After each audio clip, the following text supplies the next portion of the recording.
Welcome back. For today's episode, I'm going to try something a little different. For a start, I'm going to try and live by my values, which isn't that different, but the way I'm going to do it is to share a lot about myself. So this is going to be a very about Dan episode. Literally, it's going to be autobiographical. So if you're not that interested in me, then don't listen to this one, because it'll piss you off.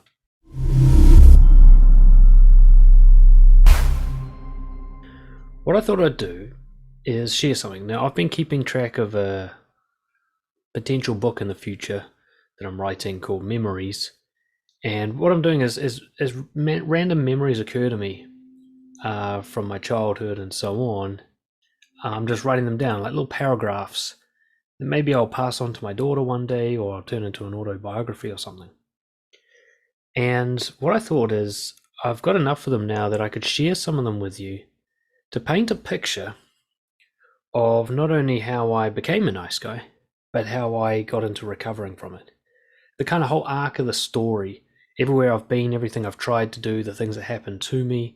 Not everything, actually, but some of the key significant ones that when I look back, I knew that they were game changers, negatively or positively. They were the ones that I remember as having a big, significant impact. So I'm going to share some of those with you today, and we'll see how it plays out.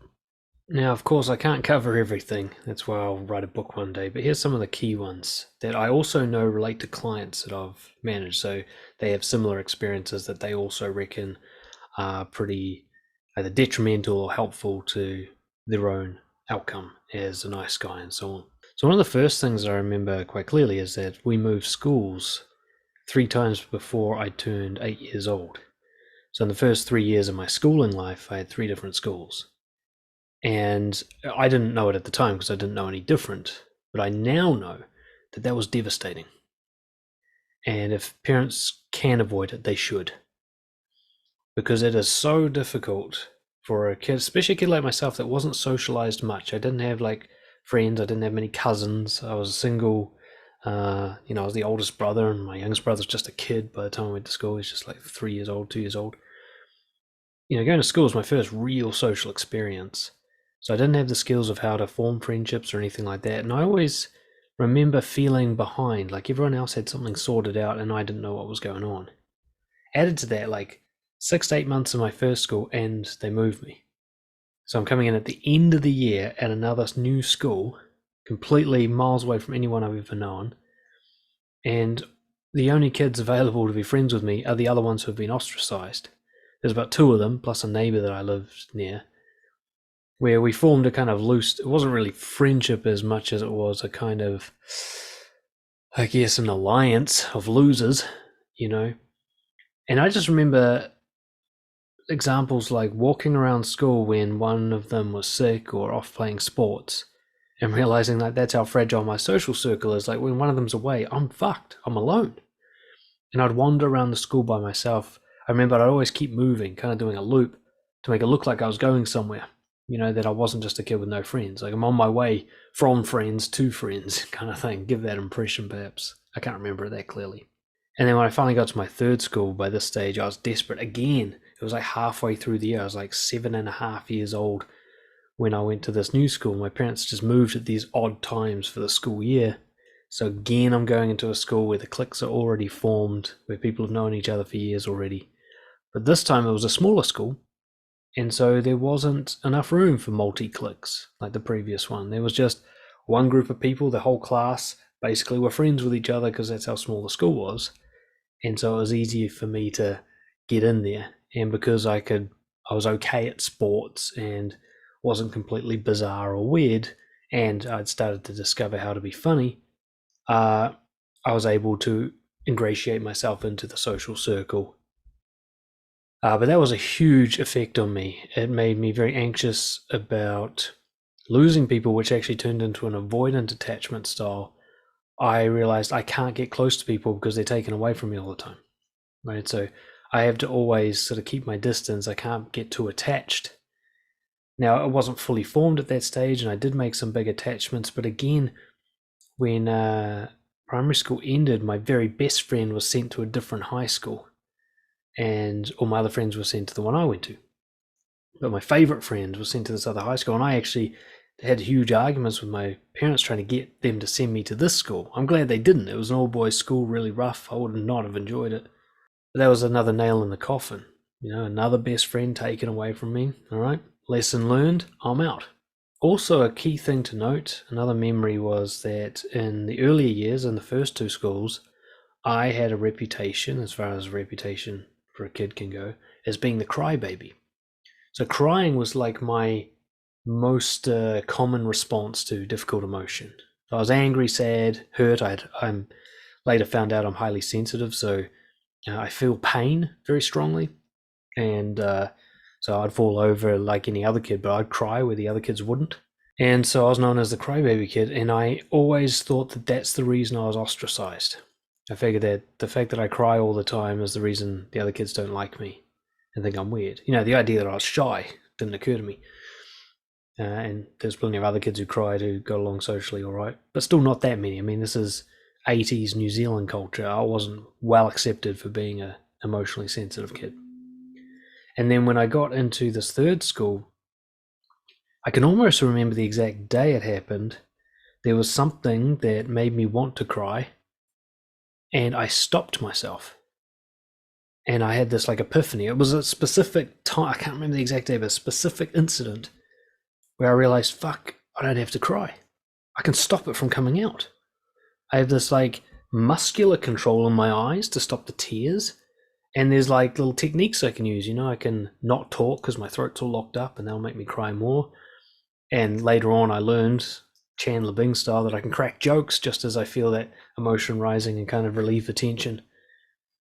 And that was one of the most devastating realizations I've ever had in my life, because ever since then I've struggled to cry. I mean, I've been crying more since my girl was born. So the last 2 years I've had more crying than probably the rest of my adulthood combined, if not my whole life, really. But I became shut down. So all the emotions that really are best expressed by crying, especially sadness, stuff like that, I would shut them off so that the crying wouldn't happen. And this was the beginning of what would grow into a kind of learned psychopathy, where anything that might make me cry, I avoid or prevent. And it was also one of the main reasons I had developed a great fear of confrontation, is because quite often confrontations would make me cry when I was younger. So I was so scared that I'd cry when I tried to stand up for myself. I'd feel like the wobble in my voice and the throat lock up, the heat, the warning signs of crying. That I would just prevent confrontation from happening. Because what I was really scared of was not so much confrontation and anger, though those were scary because of the harbingers of what was to come. But what really scared me was crying in front of other people and being ostracized for that. I'm only just now kind of realizing, well, really just now, realizing that's the real reason I was afraid of confrontation. I didn't want to be that little boy crying and alone again. Interesting. I'm really just thinking of this right now. Fuck. That's really interesting. Anyway, I don't want to spend too long on each story, but just milestones as we go along. Now, another key milestone that came up, God, there are so many, but a key one that came up was I performed in a play, Wizard of Oz. I was like a very secondary, tertiary role. I was like one of the little elf things that they had in their story. And I had the singing part, and I did it really well, and I enjoyed being on stage. And the reason I consider that to be a significant moment is because I realized that I can impress people by showing off and performing. And nowadays, looking back, I realized that was the birth of an idea that became a persona, which is I can avoid negative emotions and people not liking me by putting on a show, making them laugh, entertaining them in other ways, making them feel like fascinated and intrigued and interested and happy. And I just get instant validation. I remember the whole crowd clapping and laughing at my bit, which was both sort of funny and, some good singing or something. And just this kind of click, like, oh, I'm not afraid of doing this. I don't have stage fright. I'm not nervous like all the other kids. I want this to happen. This would later on lead me probably to inspire me to join a band and to generally just become the kind of comedian of the group that I ended up being. So that was very significant, After years of yearning to find a way to be popular and guarantee that I wouldn't be the crying kid left alone, I found this method that was really effective and fun and played to my strengths. It's almost a shame that I found that method because it worked. And so it took me down a path of many decades of showing off and performing to get validation instead of finding a more authentic path. Another very key experience, because a lot of my social issues were locked up in romance and sex. So women, girls, that was where the worst of my shit came out, I expressed interest in a girl in a very poor way. I've told this story before, but a girl, her friends came up to me in the playground once and said, "Oh, this girl likes you." And I said, "Well, tell her I want to fuck her then." I'm like 8 years old. I don't even know what fucking is. It just popped out of my mouth because I was going through a phase where I like to say bad words because it felt thrilling. And it's one of those things, as soon as you say something, you don't even know what you're saying until you see the reaction and you're like, oh fuck, I'm in so much trouble now. The way the girl screamed and ran away. I was up a tree for some reason. I was sitting on a branch, so I'm looking down on them and they ran off. I can't even climb down to fix this. I just knew my heart just sank, oh God, I've done something very wrong. I'm not sure what, something to do with what I said. Don't even really know what it is I said, but I was just sort of nervous that a girl liked me. I didn't know how to respond, and I just panicked and said the stupid thing, trying to be funny. Anyway, it was handled so poorly by the authorities of that school for both of us. Even if that girl was really upset by what I said, they didn't handle it well for her benefit either. I had to write letters of apology. I had to watch this tape on sexual harassment. I was just shamed and embarrassed by adult after adult, parents, teachers, the headmaster. It was treated like I'd fucking tried to rape somebody. It was treated so horribly. Not once did anybody ask me with any curiosity, what did you really mean? Why did you say that? They just assumed that I'm this predator and treated me as such, which only confirmed it to the girl. Whereas if there'd been some mediation, she might have found out I'm just an idiot who doesn't know what he's saying, and he's really, really sorry he said that. Instead of thinking, oh, there is a predator, I got to stay away from him, which she did. For the remainder of our lives, she's kept her distance from me, probably being scared of me or worried about me. And that was my first real big hit about sexuality in girls. Too young to understand, too young to have it. Nobody explained it to me. But that was where a belief locked in, don't do that. Whatever that was, do not fucking do that. And I overcorrected. I was like, I'm never going to make a girl feel like that again. And because I don't know what it is I did, I just know it was something sexual. The only plan I can come up with is never be sexual at all. So that's what I did for 20 years. And it didn't go well. The last sort of childhood type memory that I'll share today, not the last significant one that I have, but one I'll share is my parents were really strict. I've since discovered that this is correlated, scientifically measured to be correlated with dishonesty. The more strict the parents are, the more likely the kids are to become liars, because it's the only way they can have a life. They can't be honest, or they just get in trouble all the time. And I got in trouble a lot. I was punished before I even knew what the rules were. That's how I found out what a rule was, is I'd break it without knowing it existed and then be punished. So I wouldn't even get a warning shot. I'd be grounded for 3 weeks for doing something that I thought was okay. In fact, it was okay last week. But because my parents were all stressed out and stuff, they just changed the rules depending on their mood. They're a lot better now, but I kind of got the worst of them, unfortunately, at that time in my life. And they were it became clear to me as I got older that they were stricter than the other parents. The other kids got to eat what they wanted for lunch. I always had the super healthy food. I was only allowed one piece of chocolate a week. The other kids got to hang out with each other and play together and go to the movies together all the time. I was only allowed once a month, and I had to earn it. And most of the time I was grounded for trumped up charges, stuff I didn't even do, or stuff that other parents wouldn't even consider to be bad behavior. So I got a clear sense of unfairness. And slowly but surely, especially into my teen years, which we're about to merge into, I realized I can get around this by hiding. I can pretend to agree. I can hide the things I've done. And I developed a habit of lying to my parents pretty consistently.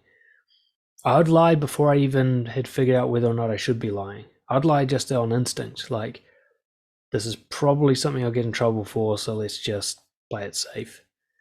It got to the point where, unless I'm talking about my successes with my parents, everything else was forced, faked, or hidden in some way. I mean, I was literally climbing out of my window at night and sneaking around, that kind of thing. I wasn't behaving any better than my peers. And this is what strict parents need to understand, because it's not just me, it's validated by science. I just got away with it better. I hid it better. And in fact, because they had no oversight of what I was doing, because I was dishonest, I was actually at greater risk. I had other friends, we'd all get into trouble together, but they'd be talking to their parents about it the next day. I'd be there watching this happen. And the parents would be talking it through with them and say, well, that was a bit dangerous, wasn't it? And they had the safety with their parents, they could always talk to them. Whereas I'm like, I got no one to talk to about this. Like, I have to keep it to myself. I can't learn any lessons from it. You know, I go to a party and get beaten up. I don't really learn anything from it because there's no one to, like, reflect, no one wise, you know? And I'm really not begrudging my parents. Like, aside from that, they did an excellent job parenting me. And I've come to realize that a lot of my nice guyness actually comes from my peers rather than my parents. It was my schooling experiences that really formed most of it, not so much them. But they had a role to play in my dishonesty strategy. You know, I found that it worked on my parents, so then I used it on others. It worked on teachers, it worked on my peers, it worked on the strange policeman that came up and talked to me. Like, I could just lie and lie and lie, and I was good at lying. But everybody believed me. You know, I can't remember ever being called out. Really, I was so convincing. Because I knew how to mix the truth with the lie, and I was just very manipulative from an early age. The thing about nice guys is we spend so much time observing other people that we get pretty good at guessing what they're thinking and feeling, and pretty good at guessing what will work and how to say something that will be convincing. And unfortunately, I had that gift, which was not something to brag about, because it just turned me into kind of a manipulative, just a fake, really.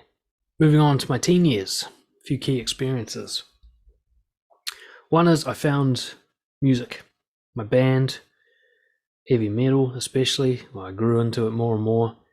I found this one place where I could get my emotions out and still be validated. You know, I could perform on stage and I could rock my head and scream my heart out. I was a singer back then.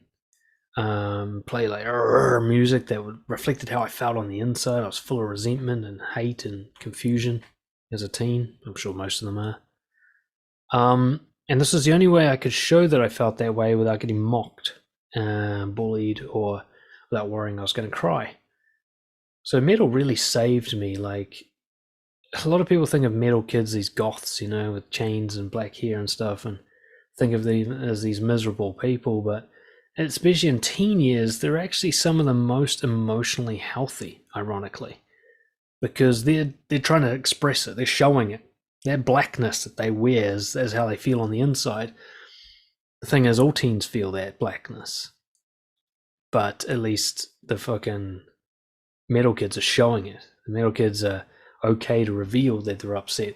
And as I've found it, you know, all the metal people I've stayed in touch with over the years, the adults anyway, far more honest and really, ironically, emotionally stable, with exceptions, with massive exceptions, but than, you know, sort of the average polo shirt wearing 9 to 5 listens to Katy Perry dude, you know? Because they're used to just speaking their mind and being a bit rebellious and not giving a fuck what others think and so on, and that's allowed them to develop a kind of honesty. I'm not saying they're a perfect group of people by any means. There's certainly, you know, huge conspiracy theories and shit going on in their sector, but if you want honesty, you're more likely to get it from someone covered in tattoos and earrings than from anyone else, in my experience. Anyway, so I found the band, and this is also, you know, my time in high school was also where I really developed my funniness. You know, I found that I had a dry, quick sense of humor, that I could exaggerate what other people were saying to make it funnier. And I just sort of stumbled on these like principles of comedy where I could pretty much always get a laugh from pretty much anyone. Once I got to know them a little bit, I could find out what pushed their buttons and so on, and also what was just generally funny. And so that became my primary weapon of choice. You know, my If you were to just drop in on me on any social interaction, 9 times out of 10, I would have been funny. Like, I was trying to be funny all the time. And part of it was healthy, like trying to cope with the horrendous life that is the middle class nice guy. You know, me and my friends, we used humor a lot. We like watching funny programs. We weren't serious about anything. We rebelled and mocked anybody being serious. And it was fun. And it was genuinely fun. You know, I had a couple of friends in high school. This is not the common experience for nice guys, but I had a couple of real friends in high school, both girls and guys, that I could be fully myself with and just reveal it all. Like, they knew about what I wasn't showing everyone else and so on. And we joked around a lot. We just took the piss and had laughs a lot because it was the only way to cope with the struggle we're having psychologically. So being funny became something that I carried through for most of the rest of my life as a defense mechanism against intimacy. You know, to keep people liking me but not letting them get too close. You know, I don't want to get people attached because I lose people all the time, but I also don't want to be the kid crying alone. So I found the strategy: be funny and you'll be surrounded by people who like you all the time without actually having to worry if one of them leaves. You know, another key incident for me in high school was we used to all hang out at lunchtime, chat, shoot the shit, and nowadays I'd call it gossip. We used to talk about people behind their back. So if one of the crew was away for some reason, we'd just rip the piss out of that person behind their back. It was like a pattern. I now look back and realize it's really bitchy and insecure and, you know, very lacking in integrity, but we're teenage boys. What do you expect, right? It never occurred to me that it might be my turn one day. You know, I thought I was on the in group of the group, you know? I thought I was on the inner circle who didn't get touched, even though it occurred to me that I've never seen someone go untouched. Like, anybody's away, they get the piss taken out of them, and it was really harsh, wounding stuff. You wouldn't want to hear it. Well, there's this one guy, I won't go into detail, but he seemed to enjoy my suffering while pretending to be my friend. I would say nowadays that he had some sort of personality disorder, but he posed as one of my closest friends, and yet he'd always like leak information from other people that would hurt my feelings. He probably had like a borderline personality or something. Anyway, so one day I was away for whatever reason. I came back and he said, "Oh, you know, they were talking about you today." And he told me what they were saying. And it was weird stuff. I like, if I had to guess, what shit would people talk behind my back? I wouldn't have guessed this in a million years. Like, they were making fun of the fact that I lived on a farm. That would have never occurred to me. You know, saying that I fuck cows and all sorts of stuff. It's pretty funny stuff, actually. But the shock, the like bullet to the chest that I felt when I realized, fuck, I'm not immune to this. Like, they don't love me enough to not do this to me, right? I'm not in the inner circle. It's an illusion. I'm not really in at all. Like, the stuff that I was saying was brutal. It was a joke for them, but there was a reason they weren't saying it to my face. They knew it would hurt my feelings deeply if they said it to my face. It was beyond banter. It was personal attacks, wounds. This just further enabled my avoidant attachment problem, where I just went, okay, I don't even have real friends. Nobody. You know, there were people in that circle who I considered to be my best friends at the time, and nobody stepped up for me. Nobody, like, at least walked away from the conversation and didn't join in. They all jumped in. Now, a lot of it, you know, it was only hurtful because I was sensitive. It was, you know, stuff that maybe could have just been banter if I'd been there face to face. But the fact that they waited until I was away to do it, that was a clear message there about how they felt about the information, what they thought I'd feel about it. Now, of course, girls became a big deal in high school for me. And there were a lot of key experiences that rocked my world there, but I'll share a couple with you. One was a friend of mine lived across the road. He was a good friend, a year younger, and he was everything I wasn't when it came to girls. Now, I don't mean he was more handsome than me or anything like that, but he just had this natural ability that was absolutely mind-blowing to me. I understand it now, but back then it was like magic, where girls just fell into his lap. Like, he got the treatment from girls that hot girls get from guys. It was ridiculous. They would chase, they would compete for him. You know, he had girls like 2 years above him having sex with him, you know, which is unheard of in high school, to like go down the levels like that. And I remember there was a party where there was a queue of girls patiently waiting to get with him. Taking turns at hooking up with him. It was insanity. And me being basically his best mate was just, it was like tall and skinny with short and fat. Like I was so different to him. At that same party, I'd be the one just like organizing the line for him. No girls interested in me, There's a time where like sex was becoming a big deal. We're all lying about who's getting it and who's not and all that. And this guy just lived in this different realm where girls just loved him, and it didn't make any sense to me because he didn't behave in a way that I thought girls would like. He's always taking the piss out of them. He was always kind of doing whatever he felt like doing, saying offensive things. He didn't give a shit. And to me, this is how naive I was, of course. At the time, I'm like, how does that work? Why would a girl like that? Instead of going like, maybe just look at the results and realize that is what girls like, you idiot, And this guy, I used to just watch him all the time, just jaw on the floor, wishing I had what he had. And just how painfully obvious it was that I was the opposite. Like how awkward it would be for me to go on my one date per year, and how painful it was to like try and find a girl that would like me, and how the only girls who liked me were these crazy ass, like wouldn't want to go near them girls, and all the other people were having girlfriends and having experiences, and I was just like left behind, just like feeling like I had some sort of like arrested development, like I just couldn't figure out what everyone else was figuring out. So he always stood out to me, and one of the reasons he was so significant, because he planted a seed about what women actually respond to, and it wouldn't be another decade before that seed grew into anything for me, till it was sort of validated and confirmed, or more so because it was explained to me what I was seeing finally. But, becoming him became like my goal. It just took me many years to kind of achieve that goal, if there is such a thing as that. Now, another key moment was I had my first sort of girlfriend in high school, and she was not interested in being sexual at all. Like I had to beg after 3 weeks to get a very chaste kiss on the lips, which, at the time in my circle of friends was a big deal. Like, how much are you getting? And we always used to talk about the specifics, and if you weren't getting much, you got mocked and so on. And I remember this is the first and only time I ever cheated on a girl. I was at a party, and this really unattractive girl was clearly interested in me, and I just grabbed her and kissed her as a kind of, I don't know, form of revenge on the girl who wouldn't be sexual with me or whatever. Now, this was a significant experience for a number of reasons. One is, now looking back on it with the wisdom I have now, I know that I wanted to get caught.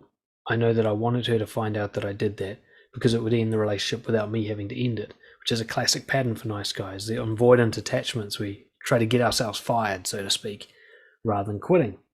And that's exactly what happened. The friend I mentioned earlier, who like secretly hurt me while pretending to be my friend, he told on me. He narked. And so I must have subconsciously known that doing it in front of him was exactly the right move to get rid of her. She was so much more devastated than I could have possibly predicted. It wrecked her. I remember the phone call. I remember where I was standing at my house during the phone call because of how emotional it was. And I just didn't realize she liked me that much, and that I'd really broken her heart. I actually figured that I was trying to reject her before she rejected me, because I took the non-sexuality on her part as kind of sign of disinterest. And I didn't realize, no, it wasn't the case at all. She was just nervous, and actually I wasn't leading. Anyway, she later basically became a slut.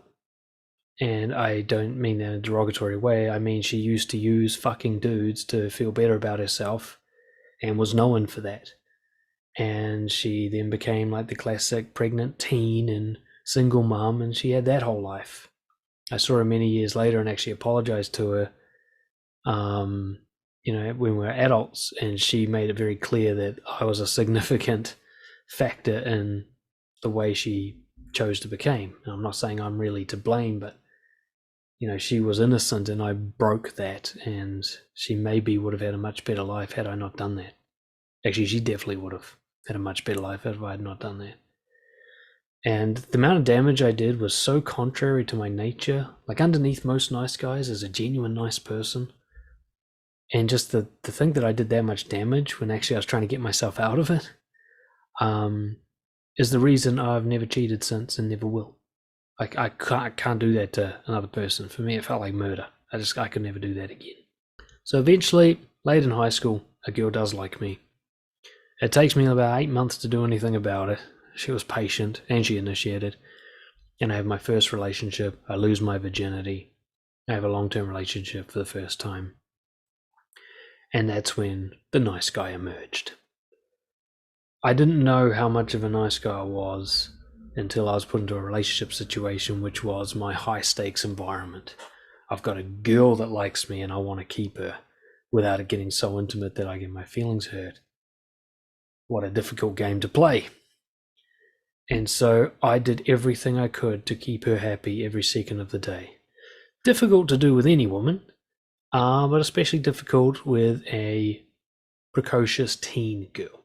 Okay, this is a girl who, she wasn't superficial or particularly crazy or anything, but she felt her emotions deeply and she had a huge range. And, she's a teen with teen girl friends, and they're always bitching about each other and giving each other shit and making each other cry and all that.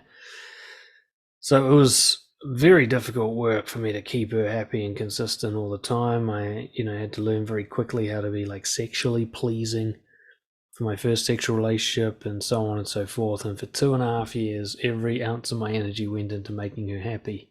Then, of course, as we got into, 2.5 years took us out of high school. I'm at uni now, getting close to it. And then out of nowhere, she just broke up with me. Now, I say out of nowhere because that's what it looked like from my perspective. Like everything's going smooth sailing. And suddenly for a couple of weeks, she's distant. She's got this new group of friends from a new job. I don't really know what's going on. It's weird. The way she's not getting back to me like she usually does and so on and so forth. It's been a while since we had sex. What's going on? And one day she shows up like, we need to talk. And I'm just like, oh, fuck. I'm dumped. I'm dumped after like 2.5 years. Holy fuck. What I now realize is that being a nice guy is absolutely boring as fuck to be with. And you don't get an emotional range. You can't respect the guy. It's predictable. It's unexciting. And even if predictability and unexciting was a strength, the fact that it's just forced and fake and there's no real emotions going on, no woman's so stupid that she can't eventually figure out that this ain't right. And something deep in her just goes, get away from this dude, which is what happened. She just left. She found someone who was more real, perhaps. She may have cheated on me, I'm not sure. That was never confirmed. But once again, I'm abandoned. It seemed to be for no reason. It seemed to be out of my control. And so if my avoidant attachment wasn't already fully flared, now it comes to be my persona. Like, I'm never letting someone hurt me like that again. I let my guard down. She got in. I loved her. And then she crushed me out of nowhere. And I just came to see the world in this bitter way that I see now in like the red pill communities and stuff. These guys have just got a shocking hit like this, or more than one. And their reaction was to view the world as unfair and view themselves as victims. And I went there. And this is also around the time that I went to university and had another shock, which is I have no fucking idea how to socialize and make new friends. I didn't realize until much later that the uni crowd is not my type of people. But I desperately was trying to ingratiate myself with them, trying to get in with the crew. But partly it was a logistical thing. Because I was so interested in psychology, I sort of cobbled together this super degree of psychology, and I didn't have all the classes the same, like most people did who were doing the same stream of shit. So I wasn't seeing people as often. I wasn't quite able to form the cliques with them like they did. And then I wasn't getting invited to parties, and I lived far away and all this stuff. And once again, I'm like, holy shit, I don't really have any friends. And first time something started that would continue long into my 20s is I'd get anxious before the weekend, is anyone going to text me? Is anyone going to let me know what they're up to? Are they going to text me back? Do I really have friends at all? Am I going to be like sitting at home with my parents this weekend? God forbid. Uni, the breakup at the same time, that was the start of my 4-year drought of no sex, despite my best efforts. It was the start of a growing awareness that I don't actually have many real friendships, that the crew I hang out with, the group, they don't seem to miss me when I'm gone. They don't seem to give a fuck about me. They forget to invite me to stuff. They weren't callous, mean people. They weren't bad people. I just wasn't important to them. They just didn't feel deeply connected to me. I was just entertainment. And I had created that. I was the one that engineered that situation. My avoidant intimacy was starting to have its downsides. Like many childhood strategies, especially nice guy syndrome, it's in adulthood where it starts to backfire. And I was starting to experience that backfire now, struggling to make friends at university, struggling to have a connection with my real friends, feeling very alone, not knowing what to do with women, not getting anywhere with women, because partly I had an issue with erectile dysfunction that I was aware of, that when I was with a new girl, I couldn't really get it up because I was too nervous. And so I'd start to unconsciously self-sabotage myself with women. So consciously, it felt like I was trying really hard with girls all the time, every weekend, dancing near them at the nightclub or trying to make them laugh in my friend circle and desperately hoping something would happen. I had friend zone after friend zone, these girls that like I'd spend 4 nights a week hanging out with them at their house and just end up becoming like their gay friend, It must have been at least half a dozen girls that I did this with for 6 to 8 months at a time. Brutal. God, it's so painful to think back. Just desperately trying to get laid, and not really superficially like, I just want to get my dick wet, but just for validation. I just wanted someone to like me. And the only validation I trusted, because people had abandoned me so often, was sex. That was the only thing that I could trust, like a girl really does actually like me. If she just said, I like you, we're great friends, kissed me, anything, I'd be like, nah, that could be fake. Not until she opens her legs can I be sure that I'm a good person. That's where my self-esteem was at. I'm not alone in that. So when you've also got erectile dysfunction, which prevents you ever claiming that prize, well, it's a kind of hell, isn't it? And so I lived in hell for my early 20s. The only moments of happiness I had were being alone, like reading books and stuff like that. The rare times that I went on like international trips, when I went to America the first time, which I'll talk about, and drugs and alcohol. Getting high and drunk was about my only time that I'd experienced real pleasure. The rest of the time I was basically just anxious or miserable. And it really came home, one year. My friends used to always go away together in group for New Year's Eve, a week or two somewhere, camping usually. And it was something you had to organize very early in the year because all the best spots get booked out. And one year they just didn't remember to include me in the plans. And so I came I was about halfway through the year. I'm like, oh, it's getting on a bit. Somebody should be organizing something. And I was never the organizer person, which of course I have to take ownership for. But, the ones who usually were the organisers hadn't been in touch. So I reached out to them like, who's organising shit this year? And they say, oh, it's blah, blah, blah. It's like, hey, blah, blah, blah. I'll say, what's the plan? He's like, oh, yeah, we're booked out, man. It's already sorted. Did you want to come? It was like that kind of thing. What do you mean do I want to come? Fucking hang out with you guys every weekend? What the fuck else am I going to do, And, oh, sorry, mate, campsite's booked out now. There's no room for you.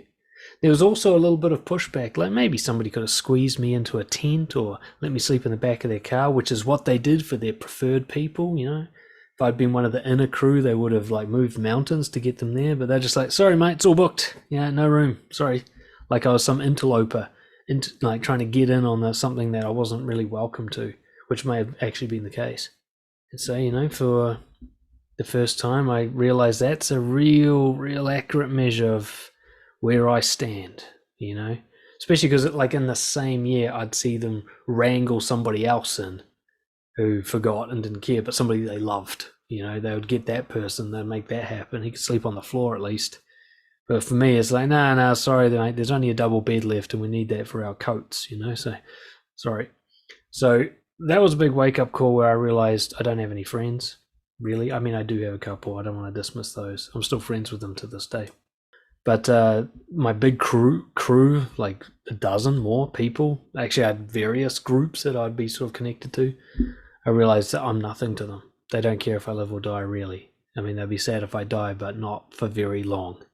It also, when I went to USA for the first time, I went for almost 6 months, I think, overall. And I came back and nobody had missed me.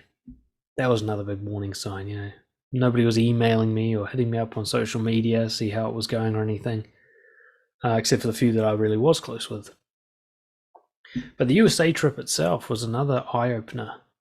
And another one that sort of formed me. I don't know why. It was partly who I was with. I went with a few people in New Zealand that I was actually connected to in a real way. A couple of guys. But I was in this new country, and I was in this progressive environment. I went to one of the rich kid camps where you're allowed to be whatever the fuck you want. They had a magic section, they had a circus section with a trapeze and all. They had a Dungeons and Dragons room. They had fucking climbing. They had water skiing. Every type of person on the fucking planet was there. Tennis. I'd been lucky enough to get into one of the rich kid camps as a camp counselor for an exchange program thing that they do. And I realized, fuck, I can be anything I want here. I can be a rock star. I can be a fucking nerd.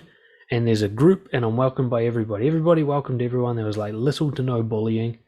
I saw basketball kids hanging out with Dungeons and Dragons kids, no problem at all. I'd never seen that before in my life, where I could be anything. And an instinct kicked in where I was like, well, go on then. Just be you, kind of thing. Now, I don't know how authentic I'd rate it now, looking back, but as a first go, I don't know, I dressed differently.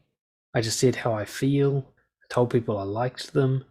I was still pretty avoidant and pretty sort of, hiding behind humour and stuff, but nowhere near as much as New Zealand. I was included a lot more. People were inviting me to stuff instead of like leaving me behind. I had a couple of really close friends there. I had a girlfriend for the first time in forever, though I still didn't consummate that because of my problems. But I was really I got to saw what being myself might look like. I got a taste. I was actually depressed about the idea of going back home and knowing I'd have to like revert back to the people pleaser, because for the first time in forever I was being welcomed as whatever I wanted to be. I could speak my mind more honestly and so on. Now it's probably 10% of the honesty I currently live by, but back then it was a big deal. It was also around that time there was a girl I had a crush on since high school, and she emailed me while I was in America. Long story short, saying I had missed an opportunity with her because I'd gone to America. We had actually had a little date right before I left, I think, and then, by the time I got back, she was engaged to somebody. So that was, pretty small window of opportunity. But that was a significant event for me as well, because she liked me, and this dawning realization, maybe girls do like me. The reason that stands out is because that email was maybe the first time in fucking forever that a girl I liked had shown that she liked me back, and liked me back like romantically, not just as a friend. Prior to that, I'd only ever sort of hung out or hooked up with girls who liked me, but I didn't really like them, And so when I realized, man, like a high quality girl by my standards likes me, it was just, again, it was like a seed planted. Like, maybe I'm not as fucking much of a loser as I thought. Maybe there's some other reason why I'm not doing so well with girls. Maybe there are girls who do like me, and I'm just not being able to make that connection somehow. Now, before we get into the pickup artist period of my life, there was one thing that happened. I was in town one night, and there's two dudes having a fight. It was kind of like three dudes, but primarily two, and it was very much an uneven battle. So one dude was basically whooping the ass of the other dude, and I didn't know the backstory. I just sort of turned the corner and this fight was happening. But all I could sense was like, no matter what the little dude has done, fight's over. Like, he's done. You won. Like, enough. And I actually got in between them. Here I am thinking I'm afraid of confrontation. I'm afraid of violence. I'm afraid of, being hurt and so on and so forth. And here I am, without thinking, I was getting between two brawling ass dudes. I think I actually took a bit of a punch myself, or I know I had some sort of injury from like just being in the way. But I separated them. I got home that night, which I didn't realize when I got home. Looked in the mirror and I had the loser dude's blood from like chin to waist all over my shirt. I was just covered in blood. It looked like fucking Dexter, And I just remember looking at that blood going, how was it I'm brave enough to get into that situation, but such a pussy? And just, again, it was just this thing, like this prodding from the darkness of my subconscious. Just like when, I missed the opportunity with the girl, and I was myself a bit in America, and I just saw these like things that I'm like capable of, that didn't make sense to who I thought I was. Like, I'm stronger than I think I am. Like, I'm more lovable than I think I am. I guess just got this prodding. All of this would come to fruition later. But I got these prods throughout my life of like, come on, bro, look what you can do. Look who you could be. And then it would just like disappear back into the blackness, and I'd go back to people pleasing, thinking that was the best I could offer. Like, me by myself isn't good enough, so I got to put on a show. Just every now and then I'd see these moments of like glory, nobility, or great results that I just didn't line up with who I was. It wasn't possible for me to be that person and get that result, that kind of thing. Then one day I'm on the internet. This is MySpace days, old school. Searching around, I don't know exactly what I'm searching for. Maybe how to get a date or something. I'm just, at this point, the drought's been going for a long time. I just, even when a girl likes me, I don't know what to do about it. Fucking desperate. I'm dying here. Everybody but me is having success with women. And I stumble across what looks like a kind of online argument of some kind. A forum. And in this forum, guys are talking about women, but in a way I'd never seen before in my life. They're talking about it like a computer algorithm. Now, to this day, I don't remember who I was looking at, but probably some of the old school masters of the pickup artist movement. Before it was famous, before anybody knew what the fuck it was, I stumbled onto it briefly for a short time. And I just remember being shook by what I was reading. All these guys were talking about a systematic way to make a girl like you. And if what they were saying was to be believed, it worked. Now, I did nothing about it at the time. It was like seeing the plans for a nuclear bomb and just going, fuck, I don't want to make that. It's too dangerous. But I knew what I was seeing was something that was like hidden from society and important to me. And, maybe I just wasn't desperate enough. But it stuck in my memory long enough that years later, when I'm working for a book place, I was selling books for some fucking reason, I see this book called The Game. And it looked like a Bible, and I was like, that's why I picked it up. I'm like, what is this? And it said something about like how to get women. And something inside me stirred like, oh, is this like that shit? Like that thing I read on the internet that time, that weird thing. Flick through the book, I'm like, it is. Somebody's turned it into a book. Now, at this stage, I'm ready. I've had enough. 4 years. No girls even seeming to like me. Desperately alone. Thinking I'm never going to have a girlfriend again in my life. Everybody teasing me about it. And this book looks like the fucking Bible. Yeah, I'm going to give it a read. In fact, I shoplifted it. Well, I stole it from my workplace. I just acted like I was taking it to sell it somewhere and just kept it. I read it. I must have read it cover to cover in a single night. And I read it many, many more times.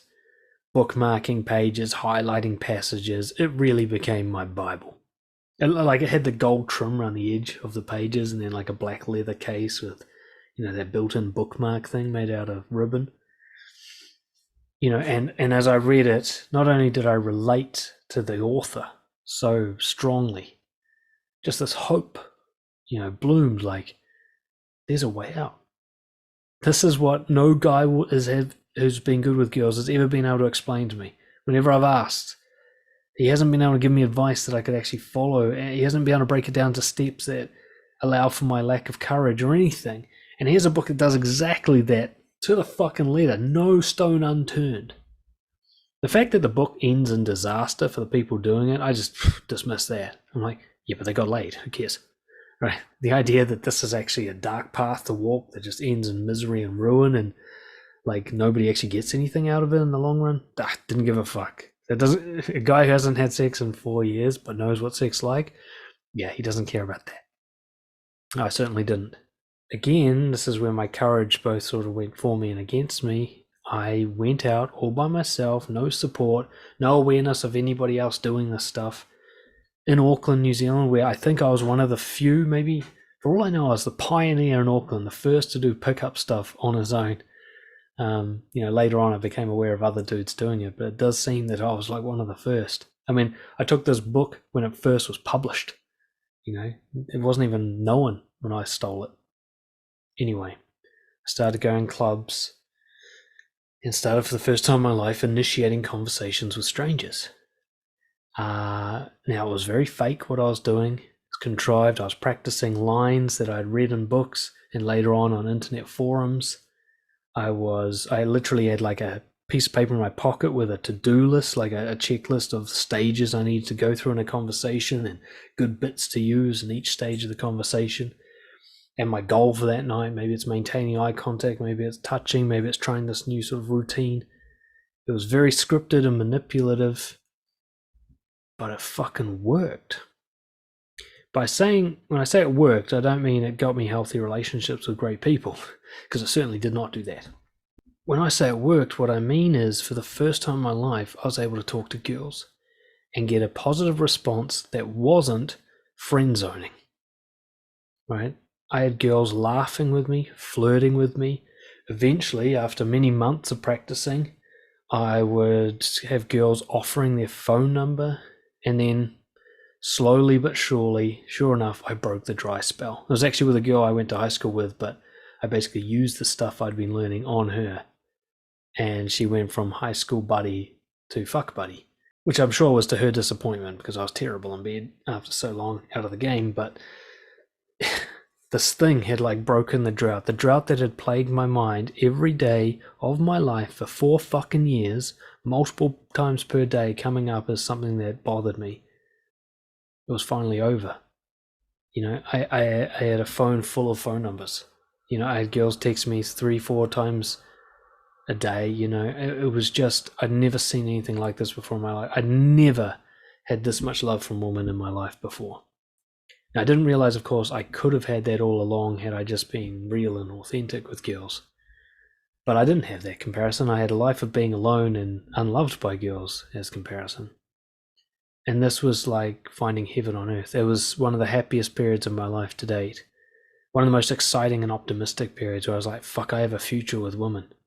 I know what I'm doing now, and it just got more and more. But then it started to kind of skew off in a direction where the more successful I became, the less satisfying it became.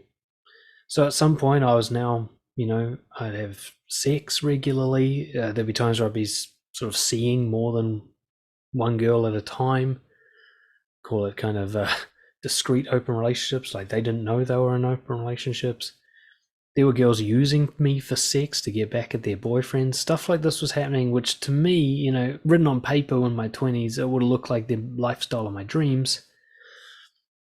But there was something coming up. One is that a girl never stayed with me for very long. Like once I run out of material, it's like it got old for her. So I'd blow her away. I'd make all her friends, jealous. I'd piss off all the guys who were trying to get with her by just scooping her up in one go. Then 3 weeks later, she'd lose interest and move on. Another thing that was happening is I started to feel really uncomfortable about sleeping with girls after kind of seducing them. Like, do they even know who they're really sleeping with? Is this the same as fraud? It started to feel a bit rapey, frankly. And it also, I realized it wasn't really validating because the guy they liked was the guy I constructed based on material that I learned from other dudes that was primarily about getting with girls. And the real me was still alone.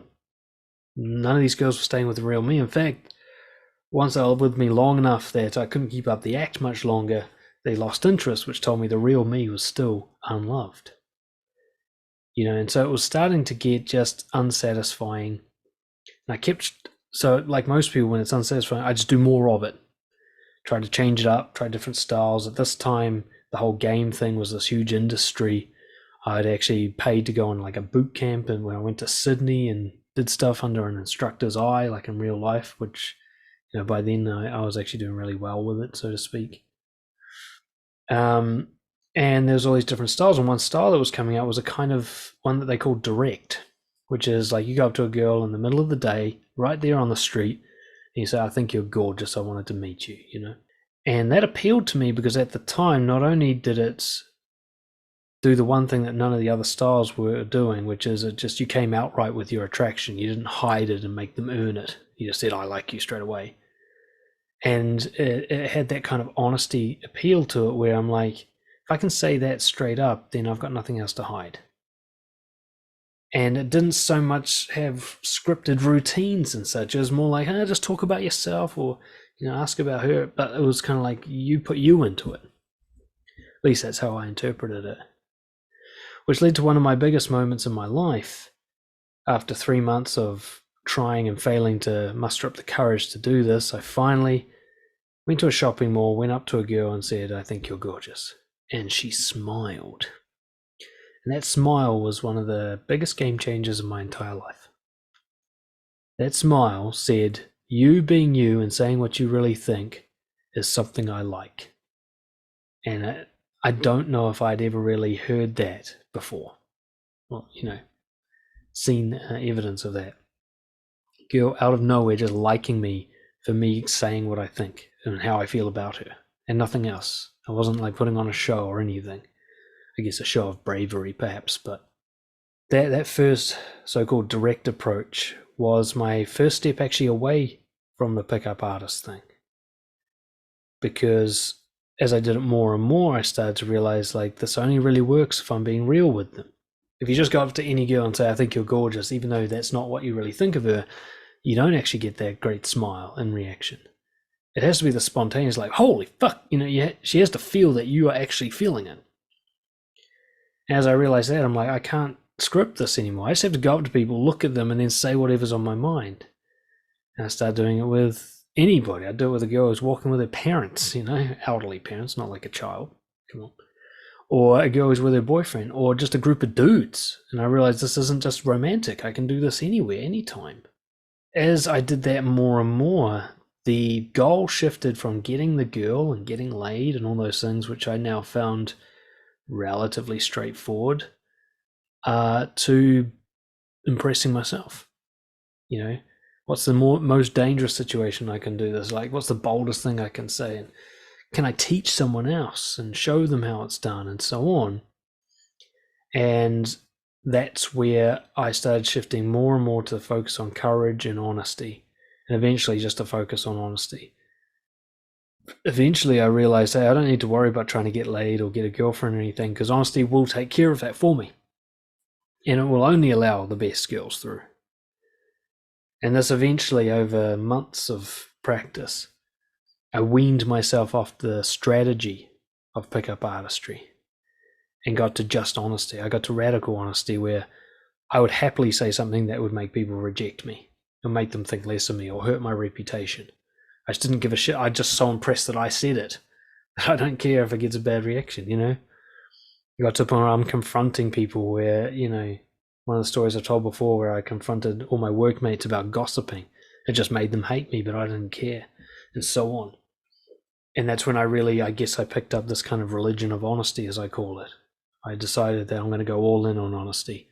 I don't care if it means I sleep by myself tonight. Honesty is all that matters. It's the only thing I've ever thoroughly enjoyed.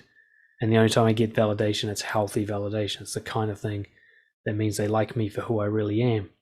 And I came to realize that that's the ultimate form of social connection, is where you've shown someone everything about you, it's who you really are, and they're like, yeah, that's what I like. And I came to realize I don't want everyone to like me. I just want that.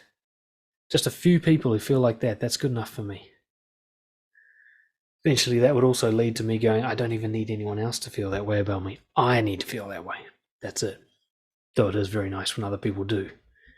And as a married man, I guess I got into it. The last few experiences would be related to my Department of Corrections, working experience and my coaching, but I won't go too far into that, because by this stage, I'd really worked through most of my nice guy stuff.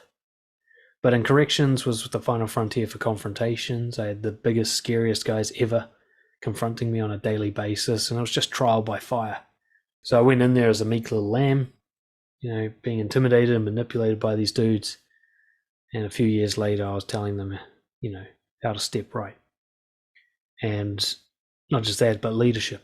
I became a manager and a coach within that role. I learned how to lead others, how to get the best out of people without manipulating them, how to bring out their best that was already in there, which eventually led to coaching. And every single coaching session I have is an education in psychology, teaches me more about myself, makes me have realizations about myself. It all just adds to it. But I don't want to go too much longer because that isn't what really counts towards a nice guy recovery as much as the other stuff I've talked about today. I can see in my notes I left out a lot of things, but you don't want to be sitting here for 5 hours. So that's some of the key experiences that formed me and then destroyed me and then reformed me, and I wouldn't change a single thing. I've done some horrible things. I've had some shitty experiences. I've been in a lot of pain psychologically and emotionally. But every single bit of it was a step on the staircase. Like I couldn't change any. If I changed any of those things that ever happened, no matter how awful they were, I'd be less now. So they have to stay, and I can't change them anyway. So that helps. Thank you for listening. I'm flattered if you got this far and give a shit about my life that much. I hope there was something in there for you, at least if nothing else, something to relate to. And I'd love to hear your thoughts in the comments, unless they're negative, in which case I'll ignore you. And I'll see you guys next time. Oh, yes, of course, if you want any help, get in touch, Dan at brojo.org. I'm available for coaching as always. See you guys next time.